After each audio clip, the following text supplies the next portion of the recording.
Okay. So இந்த வீடியோவில் வந்து இது வந்து first project video.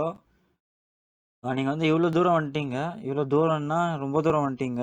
So starting அது படித்து கடைசி பார்த்தா டேட்டா சயின்ஸில் ஒவ்வொரு கான்செப்டாக லேர்ன் பண்ணி இங்கே வரையும் வந்துட்டீங்க. ஓகே. ஸோ இதுக்கு ஒரு பெரிய அப்ளாஸு. நீங்கள் பெரிய விஷயம் பண்ணிட்டீங்க.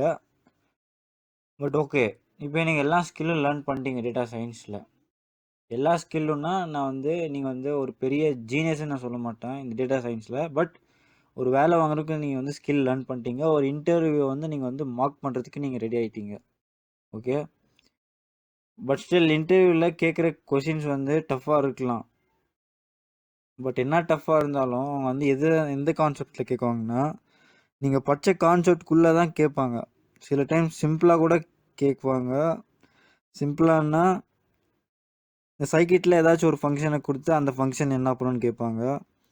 இல்லை இந்த மாதிரி சில டைம் உங்களுக்கு ஓவர் நாலேஜ் இருக்கலாம். அங்கே இன்டர்வியூ கேட்குற கொஷின் வந்து சப்பாக இருக்கலாம். அதுக்கு வந்து நீங்கள் வந்து மிஸ் பண்ணிடக்கூடாது. நீங்கள் என்ன படிச்சிங்களோ அதை வந்து நீங்கள் வந்து சொல்லுங்கள். உதாரணத்துக்கு நீங்கள் வந்து ஹவு டஸ் மிஷின் லேர்னிங் ஒர்க்ஸ்ன்னு கேட்டால் நீங்கள் வந்து சொல்லலாம். நான் ஃபஸ்ட் வீடியோவில் சொன்னேன்ல எம்எல் பிளே கிரவுண்ட், அது மாதிரி ஆரஞ்ச் டேட்டா ப்ளூ டேட்டா அந்த எக்ஸாம்பிள் சொல்லலாம். அதுக்கப்புறம் நீங்கள் வந்து ப்ராக்டிக்கல் எக்ஸாம்பிள் காட்டலாம். ஸோ இப்படி தான் டேட்டா சயின்ஸ் வந்து ஒர்க் ஆகும். ஃபஸ்ட் வந்து நம்ம டேட்டா இன்செர்ட் பண்ணணும். அடுத்த ஸ்டெப் வந்து அதை பிரிக்கணும். நம்ம எந்தெந்த டூல்ஸ்லாம் பிரித்தோம் அதெல்லாம். ஓகே. ஸோ இப்போ இதெல்லாம் நீங்கள் எல்லாம் மக்கப் பண்ணல. மக்கப் பண்ணுறதுனா தமிழ் பாடம் மாதிரி என்னது இல்லை ஏதாச்சும் ஒரு செயல் பாடம் அது மாதிரி இருக்குல்ல, அதை வந்து மக்கப் பண்ணி அப்படியே எழுதுவோம்ல, அது மாதிரி மக்கப் பண்ணல நீங்கள். ஆனால் இப்போ வந்து நீங்கள் வந்து ஒரு ஃபேக்ட்ரி ப்ராசஸ் என்னமோ அதை வந்து நீங்கள் வந்து தெரிஞ்சுக்கிட்டீங்க. இப்போ ஒரு ஃபேக்ட்ரியில் ஒர்க் பண்ணுறீங்கன்னா அந்த சுவிட்ச் போடுறது இல்லை அடுத்து சுவிட்ச் போட்டு, ஸோ உதாரணத்துக்கு ஒரு பைப் லைன் ஃபேக்ட்ரின்னு வச்சுக்கோங்க. அடுத்து அந்த பைப் லைனில் வந்து எலக்ட்ரிசிட்டி பாஸ் ஆகும். அந்த எலக்ட்ரிசிட்டி போய் பாஸ் ஆகி ஒரு சாக்லேட் கவர் ரெடி ஆகும்னு சொல்லுங்கள், அந்த ப்ராப்பரு. ஸோ அதுக்குள்ளே ரெடி ஆகும். அதெல்லாம் நீங்களாம் மக்கப் பண்ணுறீங்களா? இல்லை. சுவிட்ச் போடுறது, அந்த எலக்ட்ரிசிட்டி பாஸ் ஆகிறது, அடுத்து அதுக்குள்ளே இன்னொரு ஸ்டெப்புக்கெலாம் அந்த ப்ராப்பர்ஸ்லாம் கட் பண்ணுறது. ஸோ அதை நீங்கள் மக்கப் பண்ணுறீங்களா? அதை ஒரு சென்டென்ஸாக எடுத்து மக்கப் பண்ணுறீங்க? இல்லை, தானாக உங்கள் மூளைக்குள்ளே போயிடுது. அது ஈஸியாகவும் இருக்குது. பட் அதே நீங்கள் ஒரு டெக்ஸ்ட்டாக எழுதி புக்காக படித்தா அது எவ்வளோ கஷ்டமாக இருக்கும். அதே மாதிரி தான் இங்கேயும் நீங்கள் எதுவும் மக்கப் பண்ண தேவையில்ல. ஆனால் இதெல்லாம் புரிஞ்சுக்கிட்டீங்க. ஸோ டேட்டா சயின்ஸ் ப்ராசஸ் எல்லாம் புரிஞ்சுக்கிட்டீங்க. பைத்தான் சின்டாக்ஸ் உங்களுக்கு தெரியும். அதை வச்சு நீங்கள் வந்து படிக்க ஆரம்பிச்சிங்க. அப்படியே நீங்கள் வந்து பில்ட் பண்ண ஆரம்பிச்சிட்டிங்க. அந்த இப்போ ஃபுல் ப்ராசஸ் உங்களுக்கு தெரியும். டேட்டா க்ளீன் பண்ணுறது இதெல்லாம் இப்போதைக்கு உங்களுக்கு தெரியும். என்ன ஒரு 50% தெரியும். பட் ஆனால் அடுத்த 15% மறந்து போயிடும். அது எப்போ உங்களுக்கு இன்னும் ஃபுல்லாக ப்ராக்டிஸ் ஆகும்னா நீங்கள் வந்து ஒன்ஸ் நீங்கள் வேலைக்கு போயிட்டால் அங்கே பெரிய ஆள் ஆகலாம் டேட்டா சயின்ஸில். இல்லைனா இதே ஒரு 6 மாதம் ப்ராக்டிஸ் பண்ணலாம். இல்லை என் கோர்ஸே விட்டு நெட்டில் நீங்கள் அதான் நான் சொன்ன ப்ராஜெக்ட்ஸு இல்லை வேறு கோர்ஸ்லாம் நீங்கள் பார்த்தா பண்ணலாம். ஓகே. ஸோ நெட்லேயே தருங்க. நெட்லேயே எல்லாமே இருக்குது. இங்கே வெளியே ஒரு 50-60 ரூபா விற்கிறதெல்லாம் நெட்லேயே இருக்குது. ஓகே. வெளியே எதுவும் நீங்கள் காசு வேஸ்ட் பண்ண தேவையில்ல. பட் நான் சொல்கிறேன். டிகே. ஸோ இப்போ நம்மளோட ஃபஸ்ட்டு ப்ராஜெக்ட் பில்ட் பண்ணலாம். ஃபஸ்ட்டு ப்ராஜெக்ட்னு சொல்லும்போது நான் அரிச்சமாகவே தான் அறுப்பேன். பட் அரிச்சன்றதுக்காக இது வந்து வேஸ்ட் ப்ராஜெக்ட் இல்லை. இதுவும் வந்து பார்த்திங்கன்னா நீங்கள் ஒரு எம்ப்ளாயிட்ட காட்ட வேண்டிய ப்ராஜெக்ட் தான். மறுபடியும் அந்த ஹார்ட் டிசீஸ் ப்ராஜெக்ட் தான். ஃபஸ்ட் 2 days எப்படி இருக்குமோ அதே மாதிரி தான் இருக்கும். ஸோ ஃபஸ்ட்டு ப்ராசஸ் என்ன சொல்லிடுறேன். இப்போ நானே கூகுள் போயிட்டு ரொம்ப நாள் ஆச்சு. எந்த மெயிலில் இருக்கிறான்? ஓகே, அதே மெயிலில் தான் இருக்கிறான். Laugh right 1%. டீகே. ஃபஸ்ட் நம்மளுக்கு டேட்டா சயின்ஸ். ஸோ ஃபஸ்ட் என்ன பண்ணணும்? கூகுள் கொலாப் யூஸ் பண்ணல. So Google collab. Decay. Enter. Welcome to colab.com, colab.research.com.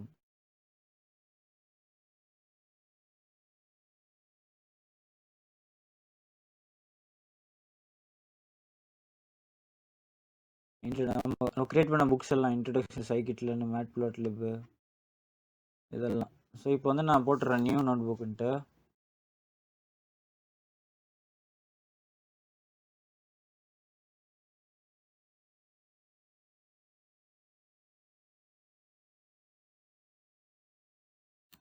Title வந்து ஹார்ட் டிசீஸ் கிளாசிஃபிகேஷன் போட்டுடுறோம். ஸோ கிளாசிஃபிகேஷன்னா என்ன, இருக்கா இல்லையா தானே. ஸோ ஹார்ட் டிசீஸ் இது வந்து எந்த நோக்கி போகுது, இருக்கா இல்லையான்ற ப்ராஜெக்டில் போகுது. அதனால ஹார்ட் டிசீஸ் கிளாசிஃபிகேஷன் மட்டும் போட்டுடுறேன். So done. ஹார்ட் டிசீஸ் கிளாசிஃபிகேஷனா டிக்கு. அடுத்து என்னென்னா நம்மளுக்கு டேட்டா தேவை. ஸோ அந்த டேட்டா வந்து நம்ம வந்து எங்கே எடுக்கிறோம். ஸோ நான் உங்களுக்கு வந்து டிஸ்கிரிப்ஷனில் தந்துக்கிறேன், ப்ராஜெக்ட் மெட்டீரியலில் போய் எடுத்துக்கினீங்க பரவாயில்ல.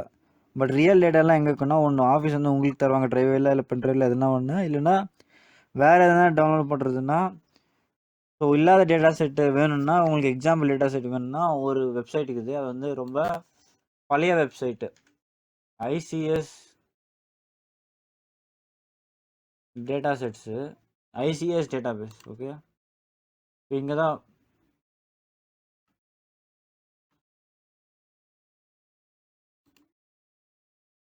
ஐசிஎஸ்ஸா ஐசி இது இல்லை, ஒரு நிமிஷம். ஐசிஓ ஏதோ வருது. Heart disease data sets CSV download. UCI heart disease data set UCI archive.uci. ஒன்று விட்டா கேகிள் இருக்குது, இன்னொன்று விட்டா இந்த யூசி இருக்குது. இதில் தான் ஜாஸ்தி இருக்கும், யூசிஎஸ் இந்த மாதிரி ஜாஸ்தி. பாருங்கள், அந்த ஹார்ட் டிசீஸ் இங்கேயும் இருக்குது. பட் இதை டவுன்லோட் பண்ணாதீங்க, கொஞ்சம் கொஞ்சம் டேட்டா செட்ஸ் மாறி நிற்கலாம். நான் ஏதோ சொல்கிறேன். இங்கே 1 இல்லை 2 இல்லை 3 இல்லை, எவ்வளோ டேட்டா செட்ஸ் இருக்குது பாருங்கள். ஆடியாலஜி டேட்டா செட்ஸ் இருக்குது. நீங்கள் எதுனா ஒரு பாட்டு, அதான் ஒருத்தனுக்கு எந்த மாதிரி பாட்டு பிடிக்குன்றது டேட்டா இதுக்குள்ளே இருக்கும், ஆடியாலஜி. அடுத்து breast cancer, balloons, balance scale, patches. Breast cancer பார்த்தீங்கன்னா அதுவும் ஹை லெவல் டிசீஸு. ஸோ அதோட சிம்டம்ஸ்லாம் இதில் இருக்கும்.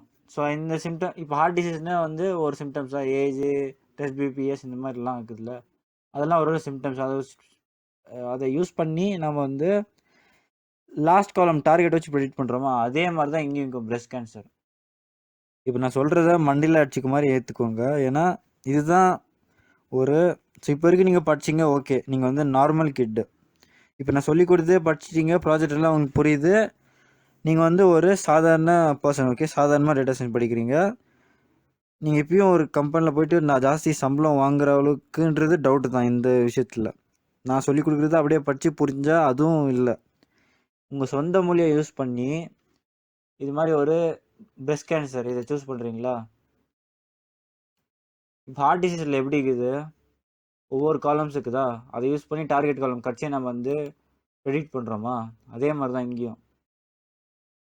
ஃபியூச்சர்ஸ். ஸோ இந்த பேர்லாம் உங்களுக்கு ஞாபகம் இருக்குதா, எனக்கு மறந்து போச்சு, நான் டீச் பண்ணி ரொம்ப நாள் ஆச்சு. So features, labels. So features எல்லாம் நம்ம வந்து எக்ஸ்டில் போடுவோம், லேபிள்ஸ்லாம் பார்த்தீங்கன்னா ஒயில் போடுவோம். இப்போ எனக்கு ஞாபகம் வருது, ஃபியூச்சர்ஸ்லாம் என்ன, அந்த ஒய் லேபிளில் விட்டுட்டு மீதி எல்லாமே ஃபியூச்சர்ஸு. ஓகே, ஸோ மறந்து போனால் பயப்படாதீங்க, பிரச்சனை வரும். பட் என்னன்னா என்ன ஈஸியாக கிளிக் ஆகிடும். ஏன்னா டேட்டா சயின்ஸ் வந்து கொஞ்சம் டிஃபிகல்ட்டான டாபிக் தான். பட் ஸ்டில் இப்போ நான் சொல்கிறதே நீங்கள் ப்ரொசீஜராக ஃபாலோ பண்ணால் ஈஸியாக இது ப்ராஜெக்டை முடிச்சிடலாம். இல்லை இதுக்கு மேலே நான் இன்னும் டென்சர் ஃப்ளோ அதெல்லாம் டீச் பண்ணுறேன், இல்லை இன்னும் இம்ப்ரூவ் ஆகணுன்னா அதுவும் கற்றுக்கலாம். ஜஸ்ட் பேஷன்ஸ் தான் முக்கியம். ஓகே, ஸோ இந்த மாதிரி வார்த்தைலாம் தேவையில்ல, படிக்கலாம். ஸோ 30 ஃபீச்சர்ஸா, 30 ஃபீச்சர்ஸ், எக்ஸ் ஃபீச்சர்ஸ் இருக்குது. அடுத்து லேபிள்ஸு, இங்கே 9 ஃபீச்சர்ஸா. ஸோ 30 ஃபீச்சர்ஸ்னால் 29 ஃபீச்சர்ஸ் இருக்கும், லாஸ்ட் லேபிள் ஒய் லேபிளாக இருக்கும். இது டவுன்லோட் பண்ணி வியூ பண்ணலாம். பட் இதுக்கு டைம் வருமா நான் சொல்கிறேன். பட் இங்கே ஒரு ஹிண்ட்டு கொடுக்குறேன், இந்த ஹார்ட் டிசீஸ் மாதிரி தான் இந்த பிரஸ்ட் இதுவும் இருக்கும். அது எக்ஸ் இதெல்லாம் எடுத்துகிட்டு கடைசி லேபிள் வந்து கடைசி காலம் வந்து லேபிள், அதுக்கு முன்னாடி இருக்கிறது எல்லாமே நம்ம யூஸ் பண்ணி கடைசி இதை வந்து ப்ரெடிக்ட் பண்ணுவோம். இங்கே போட்டுக்கிறாங்க பாருங்க, கிளாசிஃபிகேஷனா. இது வந்து கிளாசிஃபிகேஷன். அதான் ஒருத்தனுக்கு பிரஸ்ட் கேன்சர் இருக்குதா இல்லையான்ட்டு. ஸோ கிளாசிஃபிகேஷன் என்ன இருக்குதா இல்லையாவா. ஸோ கிளாசிஃபிகேஷன் நான்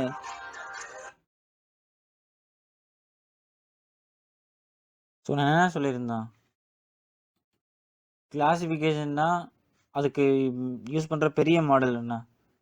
ஒன்று உங்ககிட்ட கிளாசிஃபிகேஷன் வந்தாவே நீங்கள் எதை சூஸ் பண்ணணும்னா ரேண்டம் ஃபாரஸ்ட் கிளாசிஃபையர். அது கீழவும் இருக்குது சில மெஷின் லேர்னிங் ப்ராடக்ட்ஸ், அதெல்லாம் மினி ஜஸ்ட் நீங்கள் டைரெக்டாக கிளாசிஃபிகேஷன் போயிடலாம். ஒன்றும் இல்லை, நெட்டில் சர்ச் பண்ணுறீங்க,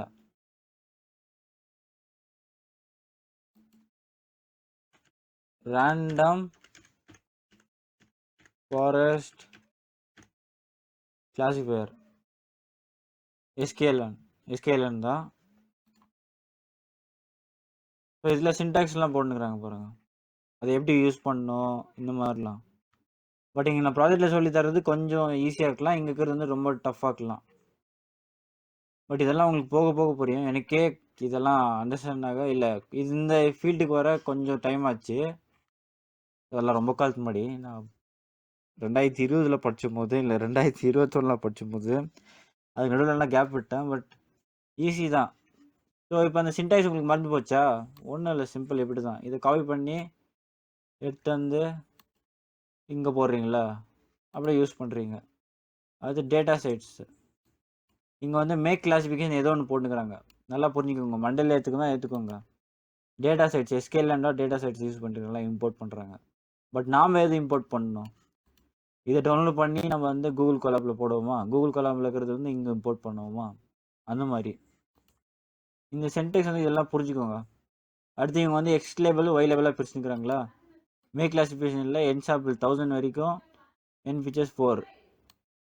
இதெல்லாம் கொஞ்சம் புது லெவலில் பார்த்தீங்கன்னா CLF.fit. பட் இதெல்லாம் உங்களுக்கு புரியுதுல்ல, ஃபிட் எக்ஸ் அண்ட் ஒய். இது கொஞ்சம் நிறைய ஐக்யூ இருக்கிற பசங்கள்லாம் அவங்கள பார்த்து புரிஞ்சுக்குவாங்க. ஆனால் எனக்கு அவ்வளோ ஐக்கும் இல்லை, எனக்கும் ஃபஸ்ட் டைம் பார்க்கும்போது புரியல. பட் ஆனால் இதுக்குள்ளே போய் என்னென்ன பண்ணுறாங்கன்னா பார்த்தீங்கன்னா, ஒரு 10 நிமிஷம் விடாமல் ரிசர்ச் பண்ணி பார்த்துருந்தா ஈஸி தான் ஆகிடும். பார்க்குறதுக்கு அவ்வளோ பெருசாக இருக்கலாம். பட் டிகே நம்ம சின்டாக்ஸ்க்கே வரலாம். ஏதாச்சும் ஒரு இன்ஸ்டியூட்டில் போனாலும் இப்படி தான் சொல்லி தருவாங்க. பட் பார்த்துக்கலாம். ஸோ இந்த இதுக்கு வரலாம். இது வந்து ஒரு ப்ராஜெக்ட்டு, நீங்களும் ஹார்ட் டிசீஸ் கிளாசிஃபிகேஷன் டாட் போட்டுக்கோங்க. ஏன்னா இந்த ப்ராஜெக்ட்னால உங்கள் போர்ட்ஃபோலியோவில் ஆட் பண்ண போகிறீங்க. உங்கள் ரெஸ்யூமே நீங்கள் ப்ரிப்பேர் பண்ணும்போது அது கீழே நீங்கள் இது போடணும். அப்படி ஹார்ட் டிசீஸ் கிளாசிஃபிகேஷன் ஒரு ப்ராஜெக்ட் பண்ணேன்.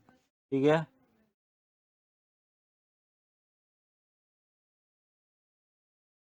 ஸோ ப்ராஜெக்டில் ஃபஸ்ட்டு ஸ்டெப் என்னென்னா, நம்மளுக்கு டூல்ஸ் தேவை. ஸோ ஒரு டூல் இல்லாமல் நம்மளால் எதுவும் பண்ண முடியாது. அதனால் ஃபஸ்ட் ஸ்டெப் டெக்ஸ்ட் போயிடுங்க. இல்லை உங்களுக்கு பிடிச்ச மாதிரி நீங்கள் இதில் அலங்காரம் பண்ணலாம். பார்த்தீங்கன்னா இங்கே பிக் டெக்ஸ்ட் இருக்குது, போல்ட் டெக்ஸ்ட் இருக்குது, இட்டாலிக் டெக்ஸ்ட் இருக்குது, இந்த மாதிரிலாம். ஓகே, நான் போல்டே போட்டுக்கிறேன். ஃபஸ்ட் ஸ்டெப் என்ன, கெட்டிங் டூல்ஸ் இன்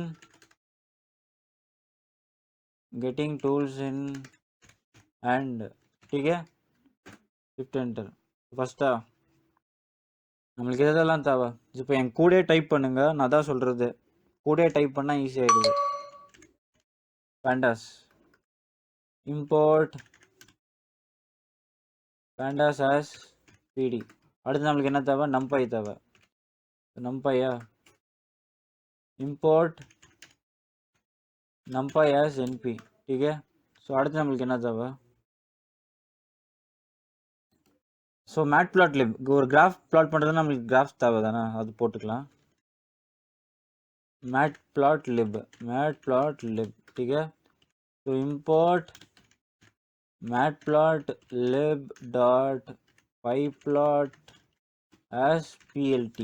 ठीक है, ஸோ அடுத்து என்னென்னா, இந்த மேஜிக் ஃபங்க்ஷன் எழுதணும்ல. ஒரு கிராஃப் வந்து நம்மளுக்கு கீழே தெரியணும்னா அது என்னது, அந்த மேஜிக் ஃபங்க்ஷன் தேவை. அதை நான் போட்டுடுறேன், matplot inline. ठीक है, ஸோ அந்த matplotlib கொஞ்சம் கேப் விடணும். இது வந்து இதுக்கு சேர்த்தணும். பார்த்தீங்கன்னா கலர் ஹைலைட் ஆகுது, matplotlib inline.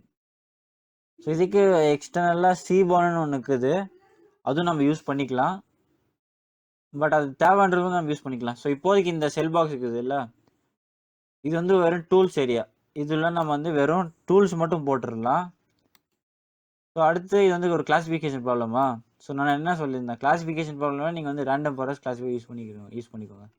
So random forest classify documentation போனால் என்ன இருக்குது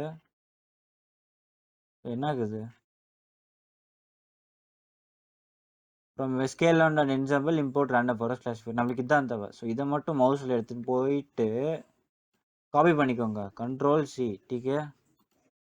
அடுத்து என்னது, இது வந்து ரேண்டம் ஃபாரஸ்ட் ரோபோட்டா, ரேண்டம்